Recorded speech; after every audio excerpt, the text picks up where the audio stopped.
तो सभी को जय मसीह की। आइए चलते हैं प्रभु के वचन की ओर। आज का वचन प्रभु ने दिया है भजन संहिता 869 के 142 में, सहायता के लिए प्रार्थना। जिस किसी भाई ने या बहन ने इस वचन को सुन लिया, प्रभु उसको खूब आशीष देगा और उसके जीवन में कभी भी कोई भी घटी नहीं होगी। परमपिता परमात्मा इस वचन के साथ सभी को ब्लेसिंग देने जा रहा है। तो आइए सुनते हैं इस वचन को। मैं यहोवा की दुहाई देता, मैं यहोवा से गिड़गिड़ाता हूं। मैं यहोवा की दुहाई देता, मैं यहोवा से गिड़गिड़ाता हूं। मैं अपने शोक की बातें उससे खोल कर कहता हूं। किसी भी मनुष्य से, मेरे भाई बहनों, मत रो, मत गिड़गिड़ाओ। अगर रोना है, गिड़गिड़ाना है, तो उस परम पिता परमेश्वर से, जो सर्वशक्तिमान पिता परमेश्वर है, उससे रो और उससे गिड़गिड़ाओ। वही हमारी और आपकी सुनेगा। ये दुनिया वाले तो किसी का दुख दर्द नहीं जानते हैं, वो तो हंसी करते हैं।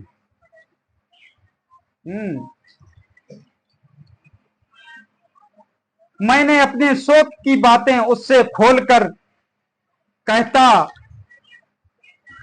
मैं अपना संकट उसके आगे प्रकट करता हूं। जितना भी संकट है तो मैं अपने प्रभु के सामने प्रकट करता हूं।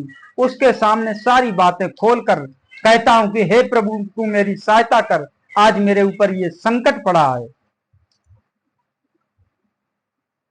जब मेरी आत्मा मेरे भीतर से व्याकुल हो रही थी, तब तू मेरी दशा को जानता था। जब मेरी आत्मा भीतर से व्याकुल हो रही थी, तब मेरी दशा को वो परम पिता परमेश्वर, वो सर्वशक्तिमान पिता परमेश्वर है, वो सब जानता है।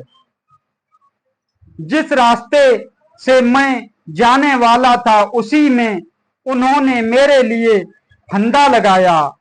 मैंने दाहिनी ओर देखा, परंतु कोई मुझे नहीं दिखता है, और मेरी शरण कहीं नहीं रही, ना मुझको कोई पूछता है।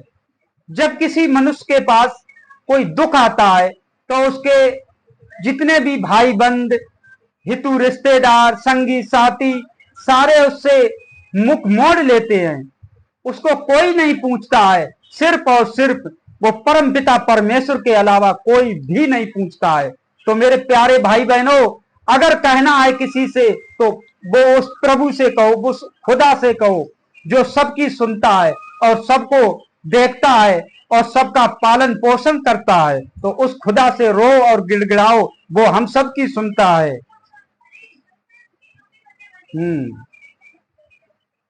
मेरे लिए शरण कहीं नहीं रही, ना मुझको कोई पूछता है। हे यहोवा, मैंने तेरी दुहाई दी है। मैंने कहा, तू मेरा शरणा स्थान है। मेरे जीते जी तू मेरा भाग है। मेरे चिल्लाहट को ध्यान देकर सुन, क्योंकि मेरी बड़ी दुर्दशा हो गई है। जो मेरे पीछे पड़े हैं, उनसे मुझे बचा ले, क्योंकि वे मुझसे अधिक सामर्थी हैं। मुझको बंदी गृह से निकाल की मैं तेरे नाम का धन्यवाद करूं। धर्मी लोग मेरे चारों ओर आएंगे, क्योंकि तू मेरा उपकार करेगा। आमीन। तो प्रभु इस वचन के साथ प्रोफेट विजेंद्र सिंह को, अपने दास को जल्दी से जल्दी रिहाई देने वाला है। और जितने भी हमारे प्यारे भाई बहन हमारे इस वीडियो को और इस वचन को सुन रहे हैं, प्रभु उनके जीवन में खूब आशीष दे और खूब बरकत हो। उनका कोई भी रुका हुआ काम जल्दी से जल्दी पूरा हो जाए, यीशु मसीह के नाम से। पिता परमेश्वर सभी को आशीष देने जा रहा है, सबके जीवन में एक बहुत बड़ा चमत्कार करने जा रहा है। परम पिता परमेश्वर का बहुत बहुत धन्यवाद। सभी को जय मसीह की। आमीन।